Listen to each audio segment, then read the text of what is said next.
નમસ્કાર. આપણે સૌ હોળીના રંગોમાં ડૂબી જઈએ છીએ, ધમાલ મસ્તી કરીએ છીએ, પણ શું ક્યારે એવું વિચાર્યું છે કે આ બધા પાછળ કોઈ ઊંડું વિજ્ઞાન પણ હોઈ શકે છે? ચાલો આજે આપણે હોળીના તહેવારને એક અલગ જ નજરથી જોઈએ અને એની પાછળ છુપાયેલા વૈજ્ઞાનિક રહસ્યોને સમજીએ. તો સવાલ એ છે કે શું આ માત્ર એક પરંપરાગત ઉજવણી છે કે પછી એની પાછળ કોઈ ઊંડો અર્થ છે? શું આપણા પૂર્વજોએ બદલાતી ઋતુ સાથે શરીર અને મનને સેટ કરવા માટે આ રીત શોધી હતી? ચાલો આ રંગીન ધમાલ પાછળના અદ્ભુત વિજ્ઞાનમાં ઊંડા ઉતરીએ. સૌથી પહેલાં વાત કરીએ આપણા શરીરની. આ તહેવાર આપણા શારીરિક સ્વાસ્થ્ય પર કેવી અસર કરે છે અને ખાસ કરીને ઋતુ બદલાય ત્યારે શરીરને તૈયાર કરવામાં કેવી રીતે મદદ કરે છે એ જાણવું બહુ જ રસપ્રદ છે. જુઓ, હોળી આવે છે, બરાબર, એવા સમયે જ્યારે શિયાળો પૂરો થઈ રહ્યો હોય અને ઉનાળો શરૂ થતો હોય. આ માત્ર વાતાવરણનો બદલાવ નથી, આપણું શરીર પણ અંદરથી બદલાઈ રહ્યું હોય છે. એટલે એમ કહી શકાય કે હોળી એ આપણા શરીર માટે એક પ્રકારનું બાયોલોજિકલ રીસેટ બટન છે.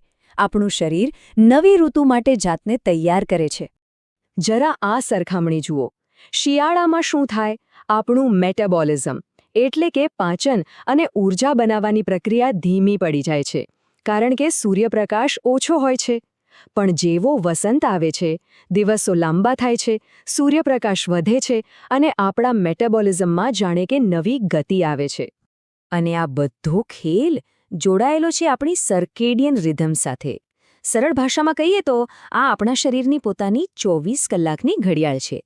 ક્યારે ઊંઘવું, ક્યારે જાગવું, ક્યારે ભૂખ લાગશે, આ બધું એ જ નક્કી કરે છે. અને ઋતુ બદલાય એટલે આ ઘડિયાળને પણ રીસેટ કરવી પડે છે. જુઓ, દિવસ રાતના સમયમાં ફેરફાર થવાથી મેલાટોનિન, જે ઊંઘ માટે જવાબદાર છે, અને કોર્ટિસોલ, જે તણાવ અને ઊર્જા માટે જવાબદાર છે, એવા હોર્મોન્સનું બેલેન્સ બદલાય છે. આની સીધી અસર આપણી ઊંઘ, એનર્જી લેવલ અને રોગ પ્રતિકારક શક્તિ પર પડે છે.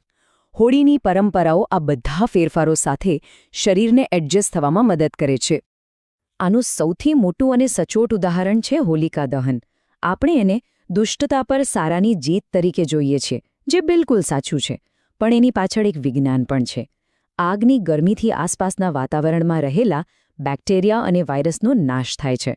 મતલબ કે આ એક રીતે પર્યાવરણને શુદ્ધ કરવાની, સેનિટાઇઝ કરવાની પ્રાચીન પદ્ધતિ છે. અને રંગો? અરે, પહેલાંના સમયમાં જે રંગો વપરાતા હતા એ તો કુદરતી ઔષધિઓ જ હતી. હળદરમાંથી બનેલો પીળો રંગ, જેમાં સોજા ઓછા કરવાનો ગુણ છે. લીમડામાંથી બનેલો લીલો રંગ, જે એન્ટીમાઇક્રોબાયલ છે. અને કેસુડાના ફૂલમાંથી બનેલો કેસરી રંગ, જે ત્વચા માટે ઉત્તમ છે. તો આ રંગો ખાલી રમવા માટે નહોતા, પણ એક રીતે ઔષધિનું કામ કરતા હતા. તો શરીરની વાત તો થઈ, પણ મનનું શું? ચાલો હવે એ જોઈએ કે હોળી આપણા માનસિક સ્વાસ્થ્ય પર, આપણા મૂડ પર કેવી જાદુઈ અસર કરે છે. હોળી એટલે ઢોલના તાલે નાચ-ગાન, સંગીત અને નૃત્ય. આ તાલ અને ગતિ આપણા મગજ માટે ખૂબ જ પાવરફુલ સાબિત થાય છે. એ આપણા માનસિક સ્વાસ્થ્યને જબરદસ્ત બૂસ્ટ આપે છે. ચાલો આખી પ્રોસેસને સમજીએ. જ્યારે આપણે મ્યુઝિક સાંભળીને નાચીએ છીએ ત્યારે આપણા મગજમાં રહેલી વેગલ નર્વ ઉત્તેજિત થાય છે. આનાથી શું થાય?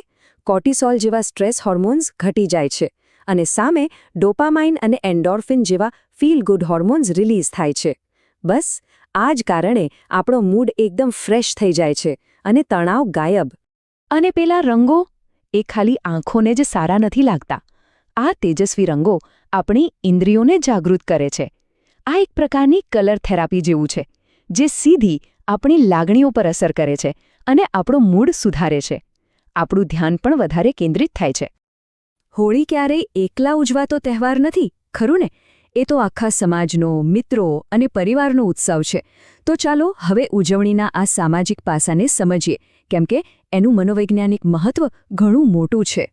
જ્યારે આપણે બધા ભેગા મળીને કોઈ તહેવાર ઉજવીએ છીએ ત્યારે આપણા શરીરમાં ઓક્સિટોસિન નામનો હોર્મોન રિલીઝ થાય છે.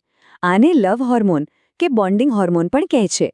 આનાથી આપણને એકબીજા સાથે જોડાણ અનુભવાય છે, એકલતા દૂર થાય છે અને માનસિક શાંતિ મળે છે.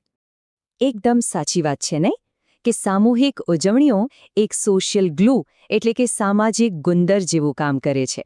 એ આપણને બધાને એકબીજા સાથે જોડી રાખે છે. અને આપણા સંબંધોને વધારે મજબૂત બનાવે છે. તો આપણે જોયું કે હોળી શરીર, મન અને સમાજ ત્રણેય પર કેટલી ઊંડી અસર કરે છે. હવે આ બધા ટુકડાઓને જોડીને જોઈએ તો એક સંપૂર્ણ ચિત્ર સામે આવે છે કે હોળી ખરેખર એક સર્વગ્રાહી તહેવાર છે. આનો અર્થ એ થયો કે હોળી માત્ર એક ધાર્મિક કે સાંસ્કૃતિક તહેવાર નથી, પણ એક સંપૂર્ણ હેલ્થ સિસ્ટમ છે. એ આપણા જૈવિક, મનોવૈજ્ઞાનિક, સામાજિક અને આધ્યાત્મિક દરેક પાસાને સ્પર્શે છે અને સ્વસ્થ બનાવે છે. જો આ આખી વાતનો સાર એક જ વાક્યમાં કહેવો હોય તો એ આ છે: હોળી એટલે શરીર, મન અને સમાજ ત્રણેય માટે એક કમ્પ્લીટ રીસેટ. તે આપણને નવી ઋતુ અને નવા જોશ સાથે જીવનમાં આગળ વધવા માટે તૈયાર કરે છે. અને અંતમાં ચાલો એક સવાલ સાથે આ વાત પૂરી કરીએ.